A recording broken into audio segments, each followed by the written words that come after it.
SEC as a whole is that? Well, we get great communication with our conference office, what they send out to us, and so we're up. Everybody in the league understands that, and just a great year for the league outside the conference. I mean, just really, you think about it, I can only think back to maybe 2004 when the ACC had a banner year like that in non-league play, but like I said after the game the other day, you can throw it all out the window now. We start over, and I think we all know that wins will be hard to come by, and but that's what you want. 10 years ago when I first got here, that's what the league talked about, trying to get basketball up on par with everything else in the league, and I would say at this point that we've been able to do that. Coach, when you talk to Cal, you see parallels between your first year here in Knoxville and his first year at Arkansas after so many years at Kentucky. I mean, obviously, it's always new when you go somewhere else because it takes you a while to realize, what he'd spent many, many years in Lexington, and you go somewhere just like 17 years at Texas for me. You come here, but what happens? You get so into the job, where your life, in terms of the way you do things, doesn't change. You're just in a different environment, and obviously, he went from one great fan base to another fan base, great fan base, and he, watching his team. I mean, he's always been a great basketball coach everywhere he's been. It doesn't matter where he goes. He turns things around quickly. They win games, and his teams are always so fundamentally sound. And you don't have to beat them; they're not going to beat themselves. But I'm sure he's still making some adjustments, he and his family personally. But basketball-wise, you look at what he's done, pretty much the same.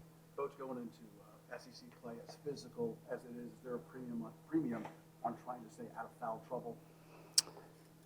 Well, I think going right down to SEC play, the premium is on getting better. We're first week in January, not even halfway through the season yet. But, with limited numbers, I mean, we've never been down this low with players. And so with that in mind, yeah, we got to keep guys, one, healthy, keep them fresh, we've never wanted to foul. I mean, that's something that we've always tried to emphasize. We want to play hard, but we don't want to foul. We really don't want to. We don't want to let people go to the free throw line and get points that way. So that's something that we've always emphasized, and we'll always do that. Do you like the way that Igor has affected things these last couple of games when he hasn't shot the ball well? Yeah, I mean, that's the sign of a terrific player. When you get a guy that's not making shots, and again, we know he's going to make shots. That's the furthest thing from our mind. But when you can impact a game without doing that, I think that's a sign of really a true basketball player. And we've talked about Jemai Meshack doing that, Z, but Igor has done. His rebounding has been. We knew he was a good rebounder. We knew he was a really good defensive rebounder. He obviously surprised us with what he's done on the offensive boards. But he's already made a major impact. And what's exciting for us as a coaching staff is that we think he's just going to continue to get better the more experience he gets at playing at this level.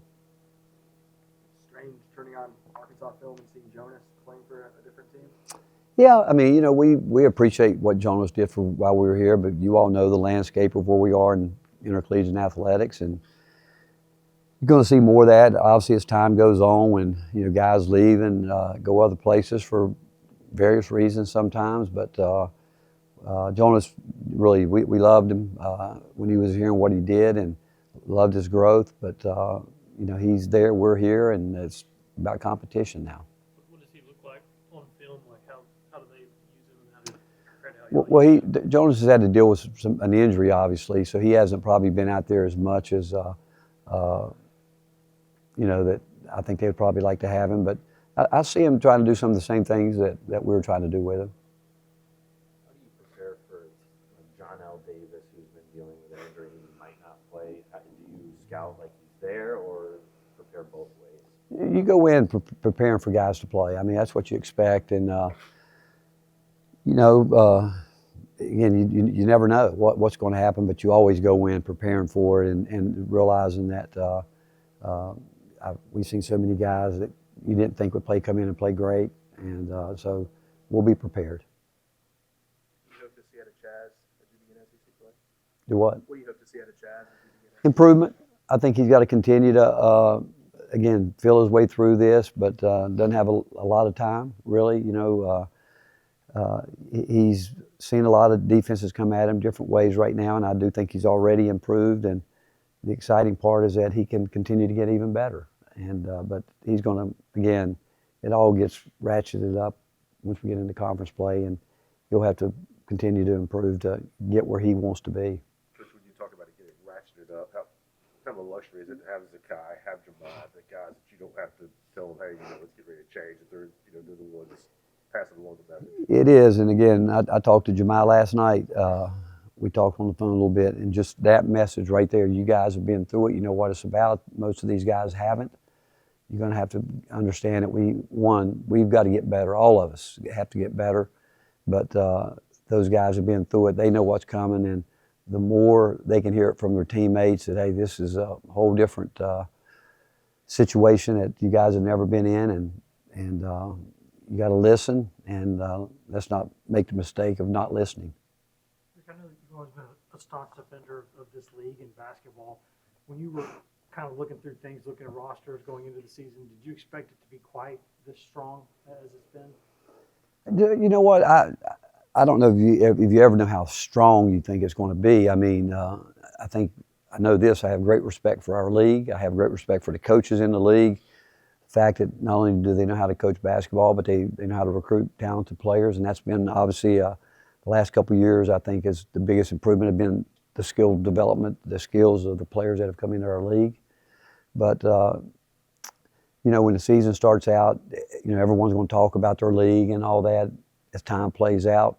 Just like football season right now going on, you know, you see it in the end how it all ends up. But so much will go on between now over the next 3 months. You know, how do you handle the ups and downs of it? How do you stay focused? How do you continue to improve? And how do you handle, because we're all going to go through a rough spot at some point in time, and how you handle that. But again, you can't say enough about what our league has done in the non-league. I mean, it's really been impressive. But and no doubt, at the start of right now, you look through your schedule. Someone told me the other day about how we're starting out. I don't care what 3 teams you put up there, you're looking at as hard. I don't care which three you put there, or 2, whatever, 1. It's hard. And every time we go on the road, every time we play at home, there are none that you think, hey, we've got a break here, because with what's happened up to this point, I don't think anybody can think that.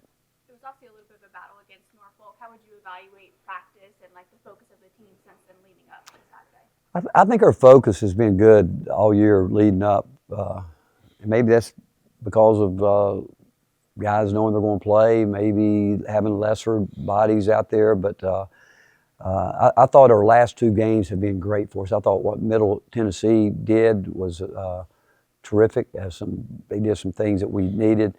And Norfolk State, what they did was exactly what we needed. And so I give our coaching staff credit because we know when we schedule those games what we're looking for, and those teams gave us everything we wanted and more, and which was good. But our preparation from our players, they were on point with what we needed to try to get done, and so we'll continue to need that as we keep moving forward. How would you say then that the team's improved in those areas that you needed to see in those 2 games? Well, I'm not saying they've improved all the way. They're improving in areas in terms of we're going to have to guard the basketball. When you think of Arkansas and their talented players are going to drive the ball hard. They've got the ability to shoot it, and they can score really at 3 levels. And when we played, say, Norfolk State, they were a great driving team and had great mid-range players, great guys that could finish at the rim. And but now you had the part of it where you got to guard them further out, because you look at Arkansas's guard; they have the ability to shoot it deep, and that spreads the floor a little bit more. But that'll be something we'll talk about all year, about improving guarding the basketball, improving helping your teammates, rebounding, all the fundamentals you never, ever think you're there. And so that's why I keep talking about every day getting better, because we've just got to keep inching forward every day. You got a lot of a lot out of D-Stone at Illinois, and his minutes have kind of been a little lower since then. Do you know what you're going to get from him at this point? Probably not totally yet, but we believe in him. And being a low possession game the other night, you know, we were not scoring the ball, so we were trying to get a little, obviously get some things out there on the court. And you know, Shaq not really playing in the second half, but we need Igor, Cade, and Felix. Those guys, we believe in them, and we got to continue to get more out of them. And it's not just offensively. It's you know, I thought Cade did a great job blocking shots, rebounding. Felix will do that. Igor's doing it. We want to see D-Stone improve in all those areas, and with his versatility, you know, obviously the time he missed hurt him a little bit, but he'll make that up, and he just, like those guys, need to get out there and go at it.